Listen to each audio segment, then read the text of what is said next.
जय श्री श्याम। उम्मीद करता हूँ आप और आपके परिवार में सब कुशल मंगल होंगे। बाबा श्याम की कृपा आप पे सदा बनी रहे। श्याम भक्तों, बहुत से मनुष्य बोलते हैं कि मैं श्याम जप करता हूँ, परंतु मेरे जीवन के अंदर उल्टा तकलीफ ही आ रही है, मेरी परेशानियाँ ही आ रही है, मेरे जीवन के अंदर संकट ही आ रहा है, समाप्त होने का नाम ही नहीं है। परंतु ऐसा कुछ ही नहीं होता है श्याम भक्तों।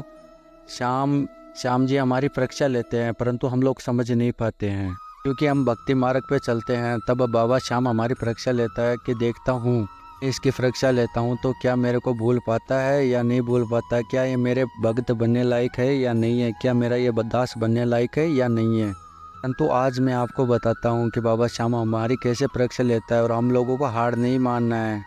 बाबा श्याम के नाम की जप करते रहना है, फिर देखना कि हमारे साथ चमत्कार होता है या नहीं होता है, हमारे संकट समाप्त होते हैं या नहीं होते हैं, फिर देखना। परंतु श्याम प्रेमियों, धैर्य नहीं खोना है, हमारे श्याम के ऊपर विश्वास बना के रखना है।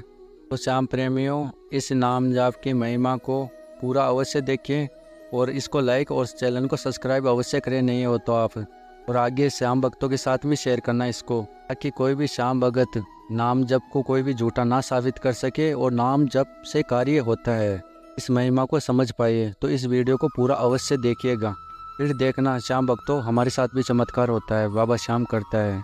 श्याम भक्तों, जब आप इन बातों को सुनेंगे समझेंगे तो हर एक परिस्थितियों से आप बाहर निकल जाएंगे, तो सभी संकटों पे आप विजय प्राप्त कर लेंगे। श्याम प्रेमियों, हर किसी की परीक्षा नहीं ली जाती है, जो योग्य होता है उसके लायक होता है परीक्षा के, जब उसी की ही बाबा श्याम हमारे श्याम परीक्षा लेते हैं। श्याम भक्तों, यदि कोई जानता भी नहीं है और कोई भी नाम जप करता भी नहीं है, तो उसकी क्या परीक्षा ली जाएगी। जो भक्ति के मार्ग पे चलेगा, बाबा श्याम को पाने की चाह रखेगा, उसी की तो परीक्षा ली जाएगी।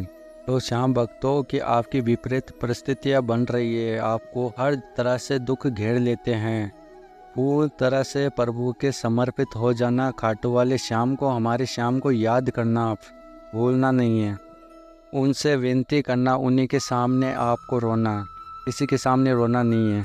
जब आप देखना कि आपको अद्भुत शांति, एक खुशी का एहसास होगा। तो भगत सच्चे मन से बाबा श्याम को याद करता है, अपनी इच्छाओं को बाबा श्याम के चरणों में समर्पित करता है, वह बाबा श्याम उसकी इच्छाओं को पूरा अवश्य ही करता है। तो बाबा श्याम से यही बोलना चाहिए कि हे बाबा श्याम, मेरी इच्छा जो आपको अच्छी लगे वह पूरी करो, और जो आपको अच्छी ना लगे उसको आप हटा दो। मैं आपका सेवक हूँ, मैं आपके चरणों का दास हूँ। मेरे में इतनी सामर्थ्य नहीं है कि क्या अच्छी चीज़ है क्या बुरी चीज़ है मैं इसको समझ पाऊँ।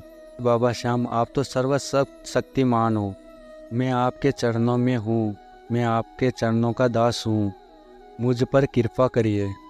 इस तरह से श्याम बाबा से प्रार्थना करिए। श्याम भक्तों, आपके आंसुओं की कीमत यह संसार नहीं दे पाएगा, जो आपने बाबा श्याम के चरणों में बहाए हैं वही दे सकता है, क्योंकि हमारा श्याम आंसू से ही रिश्ता है, हारे का सहारा ऐसे ही नहीं कहला जाता है। व्यक्ति चारों तरफ से हार जाता है, तब वह वहाँ से ये हाथ पकड़ता है हमारा श्याम। बाबा श्याम भक्तों के प्यार से ही रिश्ते हैं, अपने भक्तों के भाव और विश्वास से ही हमारे श्याम रिश्ते हैं। झूठे कपट के आंसू बाबा को नहीं चाहिए, वो आपके भाव के आंसू होने चाहिए, तब खाटू वाले बाबा श्याम आपके समक्ष खड़े मिलेंगे। आप सभी भक्तों को पता तो होगा कि माता सबरी जी के जीवन में कितनी सारी परेशानियां आई थी। जब माता सती प्रार्थना कर रही थी, साधना कर रही थी, तब उनके एक गुरु ही उनके सहायक बन के खड़े थे, फिर वो भी परलोक को प्रस्थान कर गए, फिर उनको एक नाम जपी ही दे के चले गए। फिर माता सबरी हर तरफ से उनको प्रभु को रिझाने की कोशिश करती थी, कोई उनको पागल बोलता था, कोई लोग उनको अपशब्द भी बोलते थे, लेकिन उन माता के से एक ही आवाज़ निकलती थी कि मेरे प्रभु आएंगे, एक ना एक दिन वह मुझे दर्शन जरूर देंगे। यह भाव था माता सबरी का। जब भक्त की तड़प परमात्मा से मिलने के लिए होती है, उतनी ही तड़प प्रभु के अंदर भी होती है, अपने भक्त के पास में आने के लिए। तो संसार है, यह किसी का भी ना हुआ है ना होगा। जब आपके सभी सहयोगी है, आपके पास पैसा, अच्छा रुपया है, अच्छी शान शौकत है, वे आपके साथ में खड़े हैं, जब सब आपको सपोर्ट करते हैं लेकिन आप अकेले होते हैं, जब आपके कोई भी साथ नहीं होता है, तब हमारा बाबा श्याम ही हमारा साथी बन के साथ में चलता है। विपरीत परिस्थितियाँ हमारे सामने खड़ी होती है, तब हर प्रकार की परेशानियों का सामना हमको करना पड़ता है, परंतु श्याम प्रेमियों कभी श्याम बाबा को कभी भूलना नहीं है। उनका नाम निरंतर जप करते रहना है, कितनी भी कठिन से कठिन परिस्थितियाँ क्यों ना आ जाए। कि श्याम प्रेमियों एक एग्जाम्पल देता हूँ मैं आपको। परीक्षा उसकी ली जाती है जो स्कूल में जाता है, जो स्कूल में कभी गया ही नहीं है तो उसकी परीक्षा थोड़ी ली जाती है। कि कभी परीक्षा नहीं होती है, ना एग्ज़ाम होता है, कुछ नहीं होता है। वो विद्यार्थी विद्यालय के अंदर जाएगा तो उसकी ही परीक्षा ली जाएगी। जो व्यक्ति के मार्ग पे चलेगा, बाबा श्याम को पाने की चाह रखेगा, तो उसकी ही परीक्षा ली जाएगी, अन्यथा किसी की भी परीक्षा नहीं ली जाती है। हर किसी वक्त की परीक्षा नहीं ली जाती है। बाबा श्याम उनको अपना प्रिय बनाना चाहेगा, उसकी ही परीक्षा ली जाएगी। परंतु भक्तों, हमको है ना बाबा श्याम की परीक्षा में पास होना है, उनको कभी भूलना नहीं है, उनका निरंतर नाम जप करते रहना है। फिर देखना आपके सभी संकट पल भर में ही खत्म हो जाएंगे। बाबा श्याम उनको पल भर में ही खत्म कर देगा। हमारे सर के ऊपर बाबा श्याम का हाथ हमेशा के लिए रह जाएगा और उनकी कृपा हमेशा मिलती रहेगी। तो कितना भी दुख तकलीफ क्यों ना आए, बाबा श्याम को, हमारे श्याम को कभी भूलना नहीं है। उनके ऊपर विश्वास बना के रखना है भी कि बाबा श्याम झोलियाँ भरता है तो हमारी भी भरेगा। तो हमको फेल होना नहीं है, हमको बाबा श्याम की परीक्षा में पास ही होना है। फिर देखना आपकी जो भी कामना है, जो भी इच्छा है, वह अवश्य ही पूरी होगी।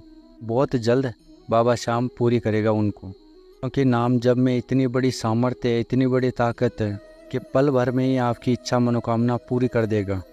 तो सच्चे मन से बाबा श्याम की सेवा पूजा आराधना, उनका नाम जप करते रहना है। श्याम भक्तों, ये श्याम महिमा अच्छी लगी है तो लाइक करना और आगे भी श्याम भक्तों के साथ शेयर करना, और नए हो तो चैनल को सब्सक्राइब करना, ताकि ऐसी ही वीडियो आपको प्राप्त हो सके। जय श्री श्याम।